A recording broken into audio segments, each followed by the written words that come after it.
Moi, j'ai fait mon cours de sciences familiales à Saint-Jacques-de-Montcalm, qui est le berceau du fléché, la grande production. Et on ne parlait plus de ça. Et jamais on a été en contact avec ça, non. Je me souviens très bien de mon premier contact avec la ceinture fléchée. C'était en 78, au Jeux du Québec.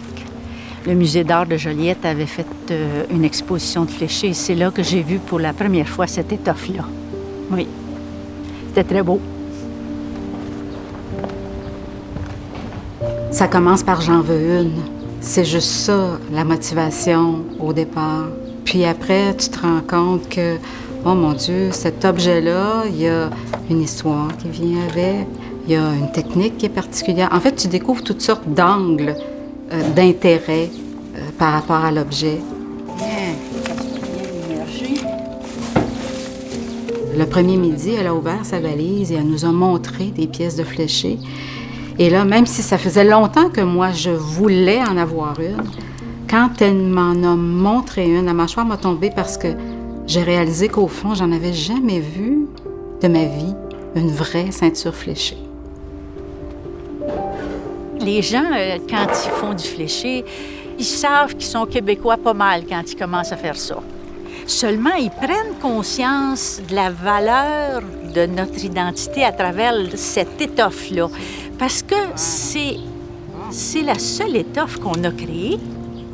Puis personne n'a fait plus beau que ça, avec cette technique-là.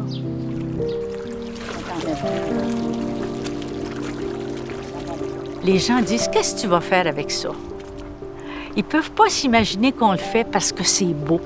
C'est difficile pour les autres de penser que juste parce que c'est beau, on peut mettre tant de travail après ça.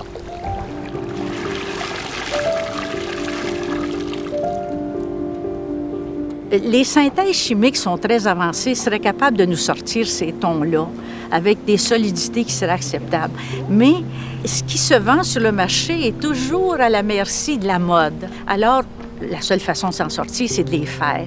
Et puis, il y a un autre élément qu'on ne pense jamais, c'est qu'à travers les teintures végétales, il y a un dénominateur commun qui s'appelle la nature.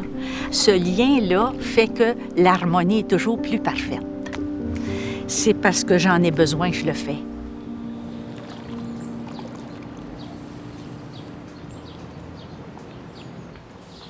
Moi, j'ai la chance de savoir que la main qui s'est transmise jusqu'à moi, c'est la main de Charlotte Hébert, qui, elle, est née en 1798.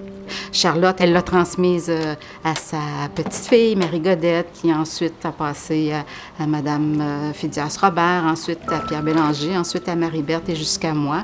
Et maintenant, moi, j'essaie de le transmettre à mon tour. Alors ça, de savoir qu'on remonte d'une lignée de X générations, c'est comme une espèce de sentiment de participer à quelque chose de plus grand que soi.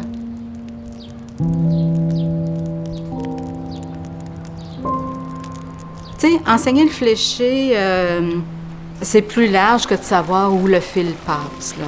Alors, le contact avec un professeur est très important pour ça, pour être capable de continuer à produire des ceintures à facture ancienne. Marie-Berthe est une extraordinaire rassembleuse. C'est une source d'inspiration, vraiment, vraiment. J'aimerais ça lui ressembler.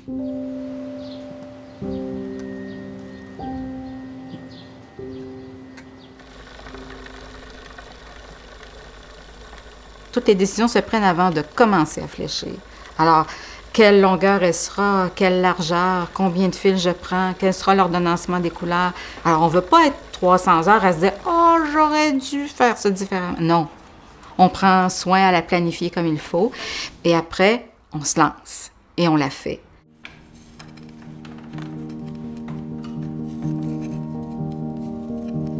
Le fléché, c'est une technique de tressage parce que chaque fil, en cours de route, change de rôle. Alors, il est parfois fil de chaîne, il est parfois fil de trame. Ça oblige des croisements de fils qui ne peuvent pas être reproduits mécaniquement.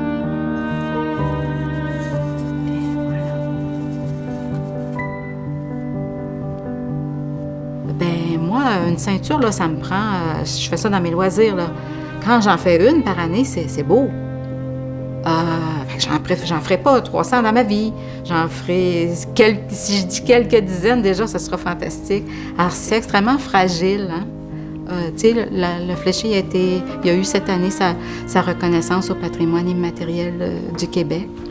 Mais tout ce qui se fait en Fléché, ça repose sur l'initiative individuelle, hein? Ça repose sur des Marie-Berthe qui nous regroupent. C'est parce qu'elle nous ressemble. C'est nous qui l'avons créée. Alors, elle est unique. C'est pour ça que c'est important. Oui. Je suis habitée par ça comme un poète est habité par sa poésie. C'est tout.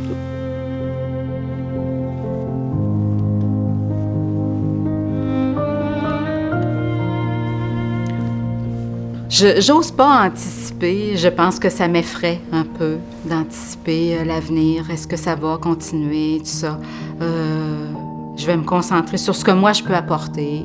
Puis, en quelque part, j'ai peur, mais en même temps, j'ai confiance parce que, par sa symbolique, je crois qu'elle va perdurer.